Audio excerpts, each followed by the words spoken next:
Panorama group, जो सोचता है वो करता है। आपके अपने सपनों का आशियाना। नमस्कार, भारत लाइव देख रहे हैं आप और ये महाभारत 2024 है। महाभारत के इस अखाड़े में, दंगल में, चुनावी दंगल में जितने भी प्रत्याशी उतर रहे हैं, क्या इनकी जीत हो पाएगी? देखिए, पहले चरण के मतदान तो होगा ही, दूसरे चरण में परिस्थितियां क्या उत्पन्न हुई है, इसको लेकर के महाभारत 2024 में हमने चर्चा कर दिया है। महाभारत के दंगल में, इस अखाड़े में तीसरे चरण में 5 जगह पर चुनाव होगा और वहां पर कौन जीत रहा है, कौन किसके लिए क्या परिस्थितियां बन रही हैं। त्रिकोणीय मुकाबले में सीमांचल की कुछ सीटों पर क्या भारतीय जनता पार्टी जीतेगी या फिर राजद वहां से मौका मार ले जाएगा। महाभारत 2024 में आज इन्हीं तमाम विषयों पर चर्चाएं होंगी। हमारे साथ बाबा हैं, चलिए इनसे बिना देर किए जवाब ढूंढ लेते हैं। पहला चरण, दूसरा चरण छोड़ के हम लोग तीसरे चरण पे बढ़ गए हैं। मतलब इन दोनों चरणों के वोट के बाद ही तीसरे चरण पे कुछ प्रभाव पड़ेगा क्या? देखिए, जिस तरह से चुनाव आगे बढ़ रहा है जी। मुझे पूरी तरह से याद आ रहा है 2020 का लोक विधानसभा चुनाव जो हुआ था। लेकिन इस बार जो है वो कछुए वाली कहानी सबने याद कर लिया है, दोनों खेमे के लोगों ने। जी। इसके साथ साथ बीच बीच में आपको ये भी पता चला होगा कि तीसरा कोण भी बनता नजर आ रहा है कहीं कहीं पर। जी जी जी। अब जो परिस्थिति बनी है उसमें तीसरे चरण की चर्चा इसलिए जरूरी हो जाती है कि पहले चरण का, जिस दिन तीसरे चरण का नामांकन का डेट खत्म हो जाएगा, नामांकन की प्रक्रिया समाप्त होगी 19 तारीख को, उस दिन पहले चरण का वोटिंग होगा। तो उस वोटिंग के लिए जनता का मन मिजाज अंतिम समय में 2-3 दिनों तक और चलेगा और उसमें लोगों का लगभग मिजाज सेट हो गया है कि क्या रिजल्ट होने वाला है। अब अंतिम दिन कुछ बदल जाए तो बात अलग है। बिल्कुल बिल्कुल, क्योंकि 48 घंटे पहले माहौल बदल बिल्कुल। जाता है। अब दूसरे चरण की बात करें, दूसरे चरण का भी विश्लेषण हम लोगों ने कर दिया है। हम लोगों ने बताया कि दूसरे चरण में कहाँ क्या स्थितियाँ बनी हैं, लेकिन तीसरे चरण की अभी शुरुआत है। जी। कल से नामांकन शुरू हुआ है, 19 तारीख का नामांकन चलेगा और इसमें जैसा कि आपने बताया अभी 5 लोकसभा क्षेत्र हैं जिसमें दोनों खेमे के खिचड़िया उम्मीदवार हैं। जैसे बीजेपी के उम्मीदवार हैं एनडीए में, तो जेडीयू के भी हैं, जेडीयू के उम्मीदवार हैं तो एलजेपीआर के भी हैं। यानी खिचड़िया उम्मीदवार इधर भी हैं और खिचड़िया उम्मीदवार उधर भी हैं। लेकिन दोनों में अंतर सिर्फ इतना है कि इधर उम्मीदवार तय हो गए हैं और उधर अभी तक उम्मीदवार तय नहीं हुए हैं। मतलब मामला चल रहा है, मामला अभी भी चल रहा है। यहाँ से लिस्ट दिल्ली पहुंचाया जा रहा है कि भाई फाइनल कीजिए यहाँ से कि ये लोग हैं कि जिताएंगे कि नहीं जिताएंगे ये लोग। इसी मुद्दे पर आपको याद होगा, आप ही ने तो इंटरव्यू लिया है जी, जी, हरी साहनी का। जी जी बिल्कुल बिल्कुल। हरी साहनी कहे कि अभी तो बहुत कुछ बाकी है। जी। और 2020 में भी बिहार की जनता ने देख लिया है और अपने समाज के लोगों ने भी देख लिया, निषाद समाज के, कि क्या होना है। जी जी जी। तो निश्चित रूप से इंतजार उसी बात का हो रहा है और जैसे ही उम्मीदवार का चयन होगा उसके बाद से फिर हम कुछ नई कहानी बताएंगे। अभी आधी कहानी पर भी संतोष कीजिए। वो इनका आरोप लगा रहे थे कि मतलब उम्मीदवार उनका अपना है कि कोई और है, कहीं और से लाया जाएगा। बिल्कुल। दूसरा चीज़ कि अभी इस बात की भी चर्चा हो गई है कि मुकेश सहनी का ये त्याग है। मुकेश सहनी की चर्चा हम इसलिए कर रहे हैं जी जी। कि इन 5 सीटों में झंझारपुर की एक सीट है जो मुकेश सहनी के खेमे में है। इस पर उम्मीदवार तय नहीं हुआ है, खुद चुनाव लड़ नहीं रहे हैं। तो ये चर्चा का विषय जरूर बनता है कि जिस काम के लिए वो इतना उतावले थे उसी चुनाव से अपने आप को अलग क्यों रखे? क्या उनको हार का डर है? वो तो कह रहे हैं कि नहीं, हम चुनाव इसलिए नहीं लड़ रहे हैं कि हमको 2025 में चुनाव जीत करके बिहार का उप मुख्यमंत्री बन करके और अपने समाज को आरक्षण दिलवाना है, इसलिए सांसद नहीं बन रहे हैं, सांसद नहीं बन रहे हैं। अब ये सारी बातें क्या तेजस्वी यादव सारी बातें हो गई हैं? बात तो 2020 में भी हो गई थी। बीच अब प्रेस कॉन्फ्रेंस से उठ करके भागे थे, उससे पहले बात नहीं हुई थी क्या? आप देखिए कि जब भी युद्ध होता है ना तो तलवार हाथ में रहता है तो एक ढाल भी रखा जाता था। जी जी जी। तलवार मारने का काम करता है लेकिन ढाल रोकने का काम करता है। तो कहीं ना कहीं तलवार तो चलाने का काम हो रहा है लेकिन ढाल जो है तेजस्वी यादव अपने हाथ में रखे हुए हैं। यानी कि कहीं ना कहीं एक अंतिम समय में मुकेश सहनी कुशन के रूप में काम करना शुरू कर चुके हैं और ये साफ अब दिखने लगा है। प्रधानमंत्री नरेंद्र मोदी पर हमला करना हो, कौन हमला करेगा? उसके लिए भाड़ा पर आदमी रखा हुआ है।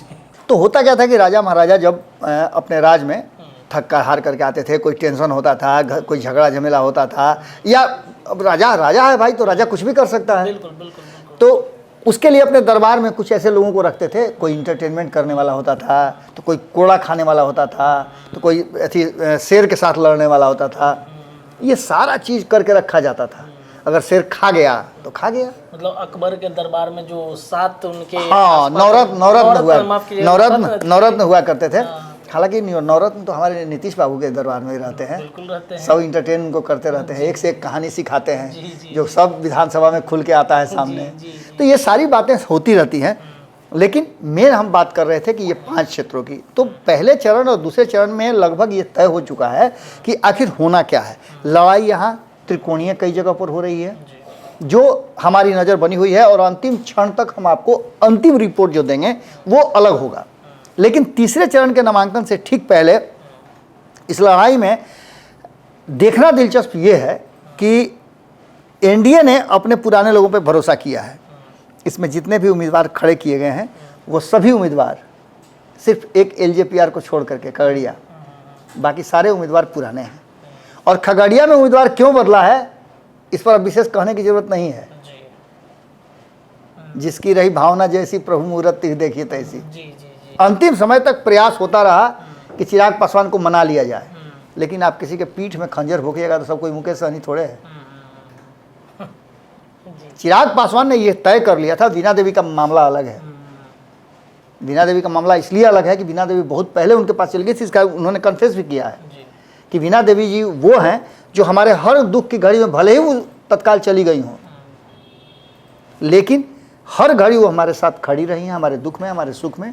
और पहले से उन्होंने टिकट दें या नहीं दे, उन्होंने कह दिया था कि हम इनके साथ हैं। ये भी कह दिया था कि ओरिजिनल एलजेपी कौन है। इन सारी बातों को लेकर के अब जबकि झंझारपुर की बात कर रहे हैं, तो झंझारपुर में जनता दल यूनाइटेड लड़ रही है, उसके विरोध वीआईपी का टक्कर है। एक रास्ते में हम लोग बात कर रहे थे, हम लोग आ रहे थे कहीं से, तो बात कर रहे थे। वो बात हम बताएंगे तो नहीं, लेकिन वो बात था कितना इम्पोर्टेंट, बिल्कुल इम्पोर्टेंट कि कहीं ऐसा तो नहीं कि सुपारी किसी ने ले लिया। जी जी जी। अब यहाँ उम्मीदवार का चयन कब होता है, क्या होता है, हालांकि अभी समय है, बिल्कुल हड़बड़ी तो इनको है नहीं, मुकेश सहनी को। अंतिम समय तक ही फैसला किया जाएगा। लेकिन सबसे बड़ी बात है कि मधेपुरा की बात करें तो मधेपुरा में दिनेश चंद्र यादव जो पिछली बार 2019 में जीत करके आए थे, उनके विरुद्ध खड़ा किया गया है एक ऐसे उम्मीदवार को जो नए हैं। आरजेडी ने खड़ा किया है एक नए उम्मीदवार को, प्रोफेसर भी हैं और अंतिम समय में इन्होंने पार्टी ज्वाइन किया है। इनका नाम है कुमार चंद्रदीप जी। वहाँ पे जिस जगह की आप बात कर रहे हैं बाबा, वहाँ मधेपुरा की बातचीत कर रहे हैं, तो आखिरकार वैसे उम्मीदवार को उतारने की क्या जरूरत पड़ी जब लालू यादव का गढ़ है, उनके पुराने साथी रहे शरद यादव, उनके बेटे शांतनु जो लिखते हैं कि धोखा हमारे साथ हो गया, हर्ट ब्रोकन का इमोजी लगाते हैं, लिखते हैं मधेपुरा। आखिरकार शांतनु को क्यों नहीं दिया गया? क्या मतलब भरोसा नहीं था उन पे? देखिए, ये तो जब इस पर हम लोग तह पर शुरू करेंगे, जब पन्ना पलटना, तो इतिहास बहुत कुछ दिखा देगा। हम उस पर नहीं जाएंगे क्योंकि सबका प्रतिष्ठा है, हमारा भी प्रतिष्ठा है। हम लोग इतना नीचे तो उतर नहीं सकते हैं। लेकिन एक बात तो पक्का है कि शरद यादव ने क्या नहीं किया, वही शरद यादव ना है जिनको राज्यसभा नहीं भेजा गया, वही शरद यादव हैं जिन्होंने अपनी पार्टी का विलय कर लिया, वही देवेंद्र यादव ने जो अपनी पार्टी का विलय कर लिया, केंद्र में मंत्री भी रहे। लेकिन उन लोगों के साथ क्या किया गया? ऐसे लोगों को उतारने का, ठीक है, अच्छी बात है, आप नए लोगों को चांस दीजिए, लेकिन जहाँ ये तय हो कि ये उम्मीदवार आए हैं इसी के लिए, जिसने पूरा जीवन आपके साथ दिया हो, उस आदमी के साथ इस तरह का व्यवहार नहीं होना चाहिए। लेकिन खैर, ये उनका फैसला है, वो जिसको फैसला करें। बात अगर सुपौल की करें तो सुपौल में बड़ा ट्विस्ट है, यहाँ भी एक ट्विस्ट हो गया है। यहाँ पहले से दिलेश्वर कामत हैं जिन पर एंटी इनकम्बेंसी लगी हुई है। अब भारतीय जनता पार्टी कितना बूस्टर डोज उनको देती है, हमारे इंजेक्शन पर इंजेक्शन दिया जा रहा है। नीतीश कुमार का कह के चलिए उनके जदयू के गढ़ है ये, बिल्कुल।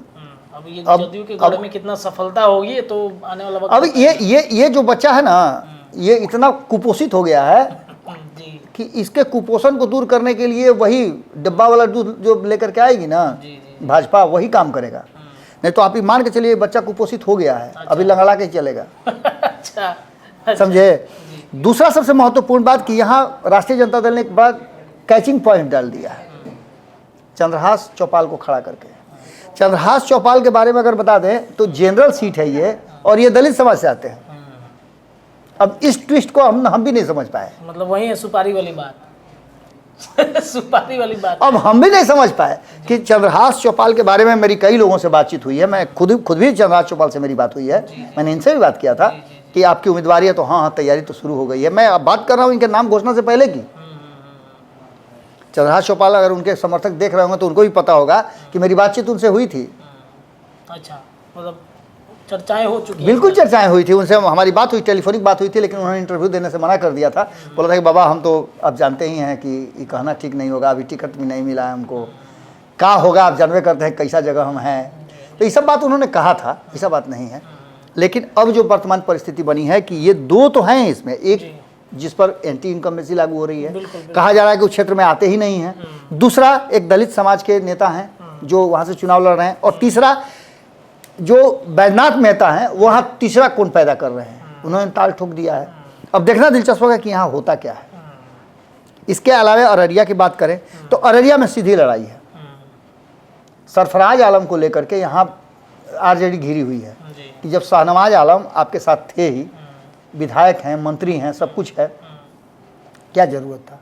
तो एक बहुत बड़े नेता जो अपने आप में बहुत बड़े नेता हैं, जमीनी नेता हैं, और एक खास वर्ग की बात करें तो उस वर्ग का प्रतिनिधित्व करते हैं, मैं नाम नहीं लूँगा।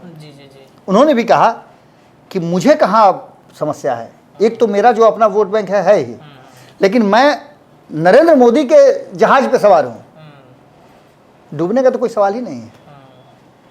उस जहाज पे जो सवार हुआ डूबा नहीं। अब कितना कॉन्फिडेंस उनको है, जबकि उनके भी सीट पर त्रिकोणीय मुकाबले की बात की जा रही है। तो ये बहुत बड़ी बात है। और आपने अगर अररिया की बात की तो अररिया में 80-20 का मामला है। बिल्कुल बिल्कुल बिल्कुल बिल्कुल। यहाँ पर 60% जो वोटर हैं वो मुस्लिम समाज से आते हैं। मुस्लिम समाज से आते हैं, बिल्कुल।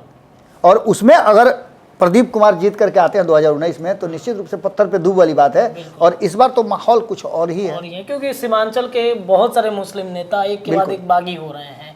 कुशवाहा को टिकट मिलने की वजह से मुझे लग रहा है कि ये परिस्थितियां उत्पन्न हो रही है एमवाई समीकरण में। और अंतिम समय में हुआ भी क्या है ना कि कभी कभी कोई नया प्लेयर आता है तो उसको पता नहीं चलता है ना कि हम इस एंड से खेलें कि उस एंड से खेलें, नहीं रन आउट हो जाता है तेजी से दौड़ने के चक्कर में कि रन हो जाएगा। ओवर कॉन्फिडेंस भी तो होता है कि 2 रन ले लेंगे। जब से तेजस्वी यादव लेकर के आए हैं मुकेश सहनी को, तब से रन आउट होने का चांस ज़्यादा लग रहा है जी। क्योंकि उनके चक्कर में 3 सीट जो था मुस्लिमों का कटा है। बिल्कुल बिल्कुल। 26 में से 2 सीट उन्होंने दिया है।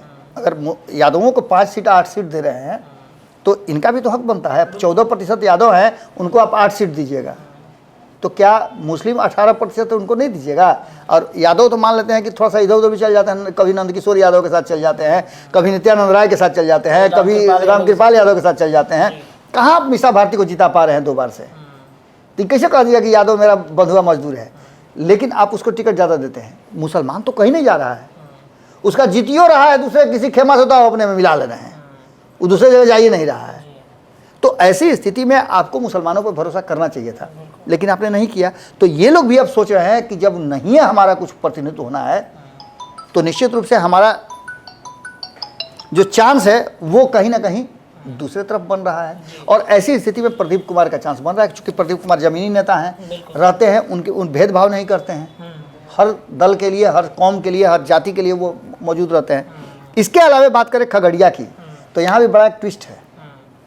खगड़िया में शुरुआती क्षण में आपने देखा होगा कि बाहरी भीतरी अंड भंड ये सब चलता रहा। राजेश वर्मा जैसे ही वो हम मैदान में उतरते हैं, उसके बाद से सारा माहौल जो है ना बदल जाता है। राजेश वर्मा ने एक ही बात कही कि मैं व्यवसायी हूँ, मुझे व्यवसायी कहिए ना, स्वर्ण व्यवसायी क्यों कह रहे हैं?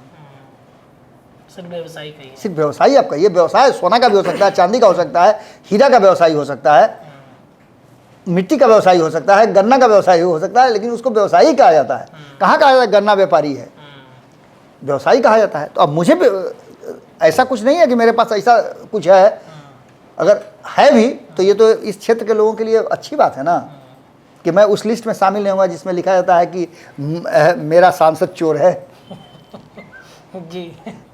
बिल्कुल। एक फिल्म देखे थे, बिल्कुल। मेरा बाप चोर है लिखा हुआ था। बाप चोर है। तो उसी तरह से इन्हें ना लिखाएगा राजेश वर्मा के नाम पर। जी। उनके माथे पर कोई नहीं चिपकाएगा कि मेरा सांसद चोर है। उन्होंने बड़ी खुल के कहा है, युवा हूँ, चिराग पासवान युवा है, भविष्य हम लोग देख रहे हैं, हमारा एक विजन है कि बिहार को फर्स्ट बनाना है, बिहारी को फर्स्ट बनाना है, उस विजन के साथ हम चल रहे हैं। तो निश्चित रूप से यहाँ भी कॉन्टेस्ट जो है, और खास करके एक सबसे बड़ी बात यह है ना कि जिस नाव पर सवार होने की बाकी लोग कह रहे हैं, उस नाव के माझी ने असिस्टेंट ड्राइवर के रूप में चिराग पासवान को रख लिया है। बिल्कुल बिल्कुल, ये तो बात आप समझ सकते हैं कि अगर कुछ होगा भी तो नाव में पानी उनी अगर कहीं इधर उधर जाने लगेगा तो उबेच के फेंकने का ताकत उनमें है, इसीलिए वो युवा टीम को जुटा रहे हैं। बिल्कुल बिल्कुल। ये पूरी की पूरी कहानी घूम फिर करके वहीं आ रही है कि जब 19 तारीख को नामांकन समाप्त होगा तो हम एक बार फिर से विश्लेषण करेंगे। अभी जो वर्तमान परिस्थिति बनी है उसमें सीपीएम को मौका दिया है। संजय कुशवाहा वहाँ से चुनाव लड़ रहे हैं खगड़िया से। अब देखना दिलचस्प होगा कि मामला यहाँ किधर जाता है, किधर फंसता है। लेकिन एक बात तो मान के चलिए कि पहले और दूसरे चरण में लगभग क्लियर है कि पलड़ा जो है किधर झुक रहा है।